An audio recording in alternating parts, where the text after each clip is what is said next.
Brasil, 1978. No país inteiro, a ditadura começa a agonizar. Em São Paulo, a greve dos metalúrgicos, sob a liderança de Lula, para as fábricas e bate de frente com o regime militar. Bananas para os macacos que mataram Lampião. Em São Luís, uma publicação de jovens cartunistas, o Baú de Cartoons, ironiza o poder federal e pede a anistia ampla, geral e restrita. Nas universidades, estudantes protestam contra o regime.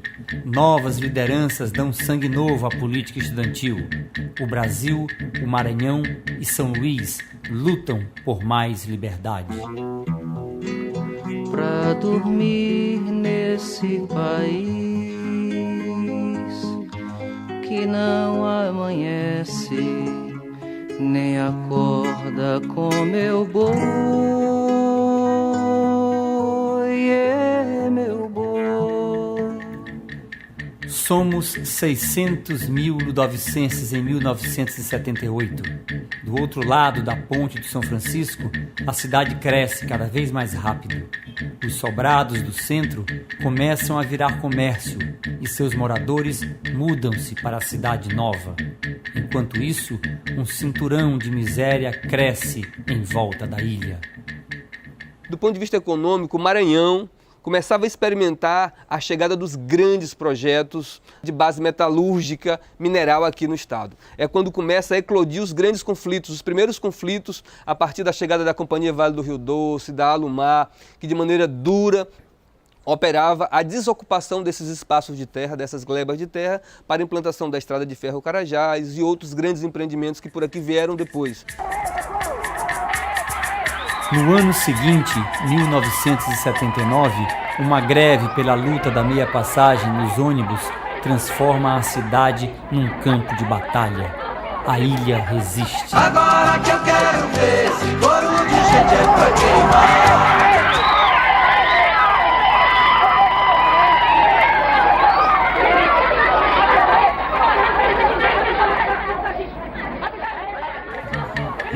Na literatura, perdemos um dos nossos poetas mais importantes, Bandeira Tribuzzi, mas ganhamos a volta de Ferreira Goulart ao Brasil. Ele chega do exílio com seu poema sujo recém-lançado no bolso. O livro se torna um símbolo e inspira uma nova geração de poetas maranhenses. Palavra, palavra, palavra. Nas ondas do rádio, a difusora inaugura a primeira emissora em frequência modulada, mas os grandes apresentadores continuam nas AMs. Naquela época, música maranhense no rádio, além de Alcione, que já era sucesso nacional, só Nonato e seu conjunto. Foi um grande sucesso, diga-se de passagem, tocando em rádio, e nos deu aquela música Tambor de Crioula, que também é uma música emblemática do Maranhão, né? Quem ainda não viu Tambor de Crioula, é uma coisa muito linda do Cleto Júlio do Oberdan. O teatro, impulsionado pelas experimentações e o vigor do Laboratório de Expressões Artísticas, Laborarte, ganha prêmios nacionais. O Cavaleiro do Destino vence o Mambembe de 1978 e Tempo de Espera, de Aldo Leite, leva o Molière do ano anterior. E no meio desse contexto cultural e político, é lançado em julho de 1978 o LP Bandeira de Aço. Bandeira de aço, bandeira de aço, bandeira de aço, bandeira de aço. Em 1976, eu estava no Rio de Janeiro, passando uma temporada lá. Papete morava em São Paulo e uma semana da pátria, sei lá, ele foi lá em São Paulo, se hospedou comigo e a gente passava o dia tocando. E lá eu acho que eu cantei essas músicas. Aí ele me gravou, Chico Saldanha, essa fita, cassete com todas essas músicas, me deu. Chegando em São Paulo, acabaram as férias, eu voltei, estava na casa do Marcos Pereira, ele se reunia todo fim de semana para um whiskyzinho lá e tal. Eu mostrei, olha, tem umas músicas aqui que eu queria que você ouvisse. Quando ele ouviu Catirina, as lágrimas caíram dos olhos dele assim, mas ele chorava como uma criança. Eu falei, o que está acontecendo, Marcelo? Eu nunca ouvi na minha vida uma música que traduzisse tanto a alma e a cultura de um povo como essa aqui. Catirina que só quer comer da língua do boi. Você vai gravar esse disco? Eu falei, não, peraí, pô, você está me gozando. Vai gravar, sim, senhor. Eu falei, não posso, eu tenho que gravar o... Não, isso aí é um projeto, pode... Resultado, ele me obrigou a gravar o Bandeira de Aço, que na minha cabeça era um disco que nunca iria fazer parte da minha vida. Estávamos no Laborarte, eu e César, e a gente, dentro da proposta do grupo, fazíamos shows, a gente fez alguns shows na cidade, e num desses shows o Marcos Pereira, que estava viajando pelo Brasil, né, fazendo aquele registro fabuloso de música popular que ele fez, e esse show foi assistido por ele lá na Madre Deus. Ele estava com um gravador, ele e a esposa dele lá, e gravaram esse show, foi gravado na íntegra lá. E eles me convidavam para ter um encontro na Madre Deus.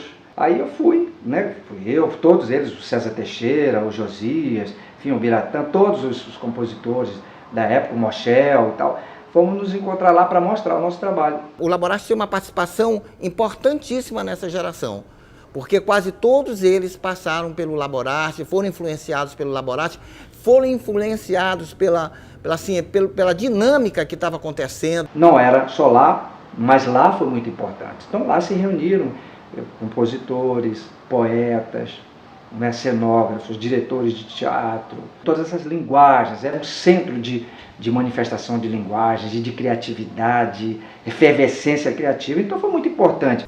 Dali que começa a ser plantada essa semente que iria gerar o disco Bandeira de Aço.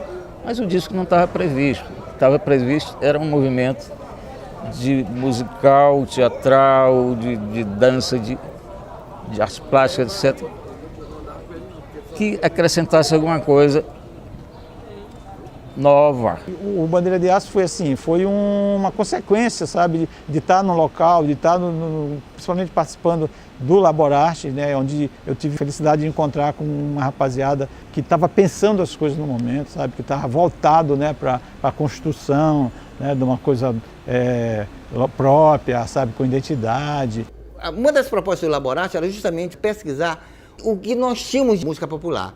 Vai lá, pesquisa, traz para cá, filtra, percebe a coisa todinha e vamos devolver na nossa linguagem. Então aí começou a haver um intercâmbio, a gente conheceu os compositores das comunidades, né? De Ribamar, da Maiola, da Madre Deus, de Matinha, não é? Do Maracanã. Não uma apropriação da estética popular, mas sim uma fonte de inspiração, tanto musical quanto poética, que serviria de matéria para o nosso trabalho, e serviu.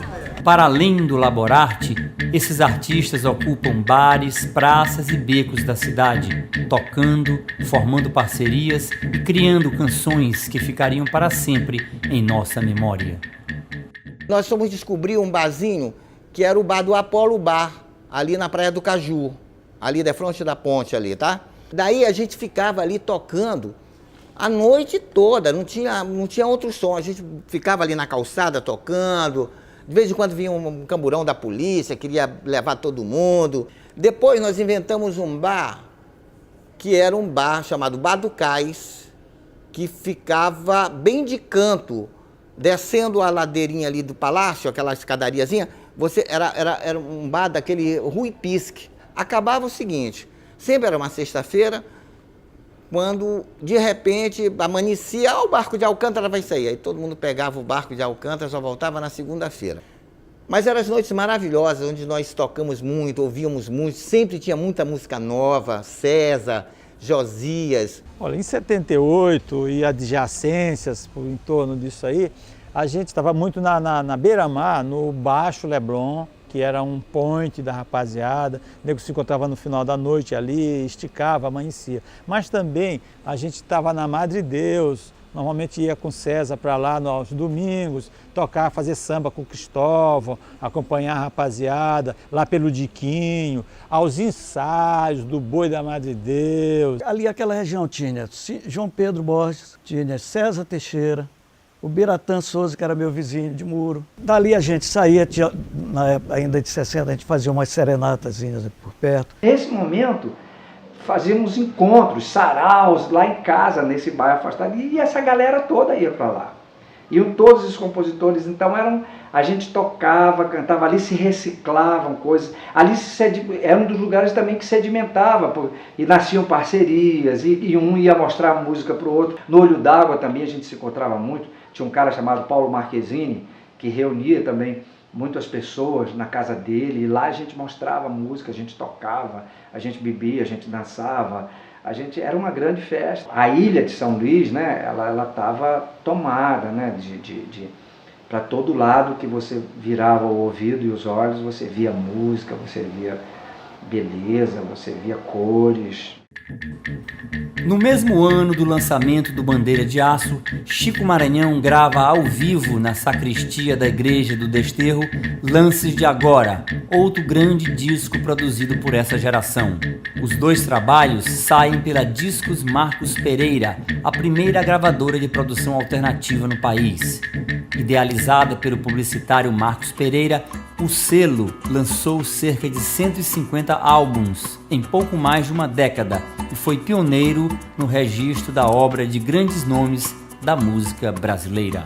É um cara que abriu uma produtora a partir de uma agência de publicidade que ele tinha, e ele vislumbrou na produtora a possibilidade de, idealisticamente, realizar o seu grande sonho, que era mapear o Brasil musicalmente. Ele, como Mário de Andrade, né, lá nos anos 30, né, ele agora como gravador, sai pelo Brasil fazendo o registro de uma música, da música do povo.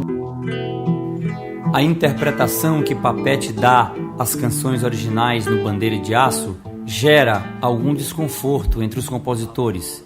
Isso, e mais questões de direitos autorais, são responsáveis por anos de desentendimentos entre os artistas. O problema que eu acho grave na época é que era essa falta de comunicação da equipe com os autores. Chegou assim como quem está capturando índio. Bom, eu tenho uma certa descendência de índio, mas não existe mais invasores, não existe mais holandeses, franceses, portugueses. No primeiro momento eu recusei aquela coisa de chegar com as máquinas e gravar e ir embora. Eu disse, não, peraí, nós somos artistas, precisamos conversar. Eu, principalmente, era um inexperiente na matéria, relação artista com gravadora, com editora, né, com mercado fonográfico, com direitos autorais. Nós não conhecíamos os meandros de como funcionava direito autoral. Então, assinaram a autorização para a música e a edição também.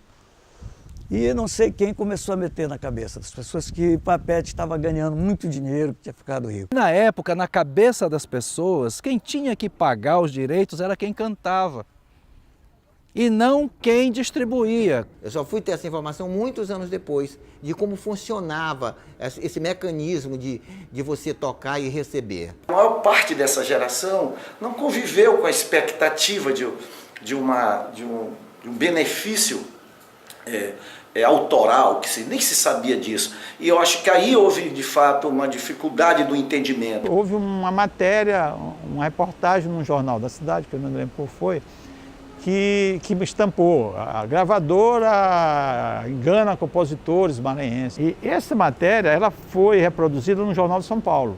A partir daí, esses anos se acirraram, tanto que o Papete só foi lançado em São Luís oficialmente 10 anos depois. Quando o Papete gravou, que ele fez aquela história e gravou, só ele gravou todas as músicas, eu acho que pintou essa coisa do... mas eu que queria gravar minha música. Porque o compositor, ele tem isso, né? Se uma outra pessoa vai gravá-lo, e ele já tem uma ideia de como poderia ser o arranjo, e poderia ser um pouco diferente, E se ele gravasse, na hora que ele fosse gravar, ele ia gravar diferente, ia gravar de outra maneira. Ele quis que eu cantasse porque ele achava que eu, com meu sotaque maranhense, com as minhas origens maranhenses, era o cara talhado para gravar essas músicas. Eu acho que ele cumpriu um papel dentro de um contexto específico, no qual as condições dadas para a gravação dos discos eram aquelas, e ele, como agente cultural importante do Maranhão, de visibilidade nacional, cumpriu um papel de facilitar, digamos assim, o registro desse material. O que havia era um sucesso, e um sucesso que estava maior do que tudo, e que levava todos esses artistas e uma geração a vivenciar, a conviver com uma execução de uma música muito querida da sua cidade. Ele traz para a cena de São Luís, do Maranhão, um elenco de compositores, de artistas que tinham outras preocupações, que não estava pensando no mercado, que não estava pensando no show business, que não queria o estrelato, que se recusava a ir para o rádio ou para a televisão, sabe? Que tinha aversão a isso, né? Que se comportava de uma forma diferente, que estava um pouco ligando para a imagem, sabe? Estava pensando mais na fala, no discurso. Mas eu acho que o disco foi muito bem gravado e acho que é um disco que tem um histórico importante, muito importante da coisa. Então eu não tive nenhuma restrição. Podia dizer isso, né? Que um versinho ficou alterado e tudo e tal, mas não nada que afetasse. Na época, eu te digo, eu não gostei, mas eu, no final, inocente o papete dessa história todinha. Eu acho que foi, mesmo feito dessa forma, foi importante para a música do Maranhão ele ter gravado esse disco. Eu não sou dono de nenhuma daquelas músicas, eu nunca fiz nenhuma daquelas músicas, eu apenas arranjei, cantei e interpretei a minha maneira, apenas isso. Mas o trabalho só é o que ele é hoje porque ele tem a qualidade da obra, da composição literária e musical. Se não fosse isso, ele não seria essa grandiosidade que ele é. Eu fiquei chapado, eu aprendi rapidinho todo o repertório. Hoje a gente ouve o disco, parece assim uma antologia, né? uma coletânea, que é uma faixa mais incrível que a outra. Né? Eu acho que a gente conversa, que as minhas composições conversam com aquelas composições do Bandeira, que são realmente emocionantes, né? E eu fiquei muito fã deles. O César é um gênio, compositor, poeta, harmonizador. Josias é um cara que criou uma estética de compor muito particular. Ronaldo também.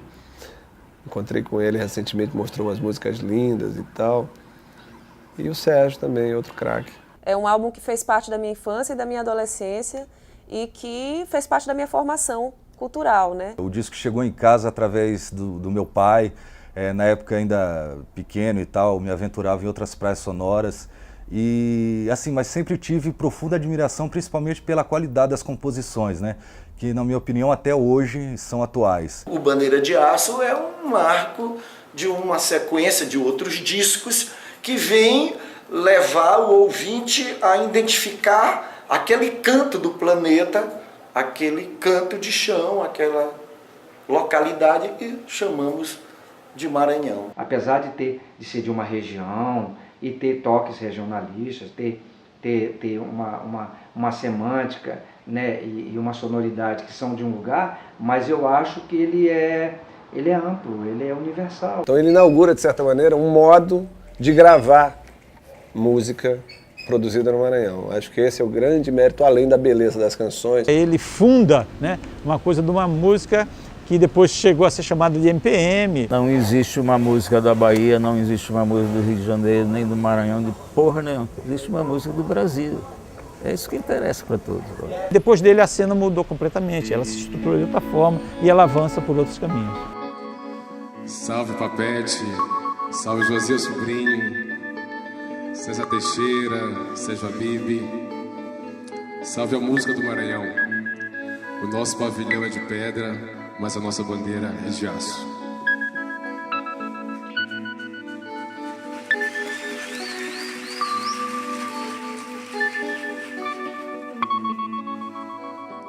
Olha moço, eu vim de pra lá da ponta da areia. Olha moço, eu vim de pra lá da ponta da areia. Trago no bolso um colar e uma bola de meia.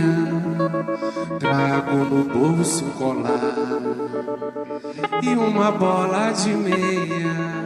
Quem quiser cantar pode, hein? Quando eu saí de casa, minha mãe me levou lá na porta da rua. Me disse: te pego, te trago, te ponho de novo na rua. Quando saí de casa, minha mãe me levou lá na porta da rua, dizendo: te levo, te trago, te ponho de novo na rua. E a coruja piava no galho, com a fome espetada no olho. A coruja piava no galho, com a fome espetada no olho.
Quando eu saí de casa, minha mãe me